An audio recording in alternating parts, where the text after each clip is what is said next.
Hello and welcome to the first step in eliminating your overwhelming debt. Following are several myths regarding bankruptcy. Myth number 1. Bankruptcy filings are posted in the newspaper. As with any legal proceeding, bankruptcy filings are public knowledge. However, bankruptcy filings are not listed in the newspaper. There is a relatively good chance that no one will ever know that you filed a bankruptcy. In most cases, the only way someone will learn of your bankruptcy is if they are a creditor of yours or if you tell them.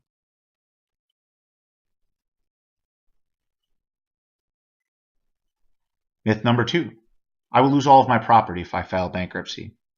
The bankruptcy laws allow every person who files bankruptcy to maintain a basic standard of living. Each bankruptcy filer is given a certain amount of exemptions to protect their property. If all of your property fits within the exemption limits, your property will be protected. Only if your property exceeds the exemptions will it be subject to liquidation. It is very rare that a bankruptcy filer's property exceeds the amount of the exemptions. I will never get credit again. Under the Fair Credit Reporting Act, a Chapter 7 bankruptcy will be listed on your credit report for 10 years. However, you can start rebuilding your credit immediately after a bankruptcy filing. A positive credit history moving forward is a great way to build your credit. Installment loans and secured credit cards are also a great way to begin positive credit history. In a few years, you should see a noticeable improvement in your credit score.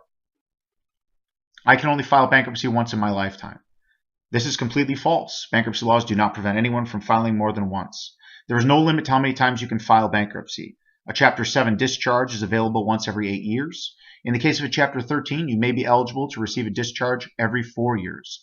If your bankruptcy was dismissed, you can file another bankruptcy immediately. If I'm married, both my spouse and I have to file. As a married couple, you may file separately or together. In most circumstances, filing together is the best option, especially if the debt was incurred during the marriage. In those situations where one spouse had significant debt prior to the marriage, it makes sense for only that spouse to file bankruptcy. In those situations, the non-filing spouse will suffer no consequences from bankruptcy filing. We here at Appleton Debt Elimination are a debt relief agency. We help people completely eliminate their debt by filing for bankruptcy under the Bankruptcy Code. We urge you to contact us at your earliest convenience by filling out the information or calling the number listed below.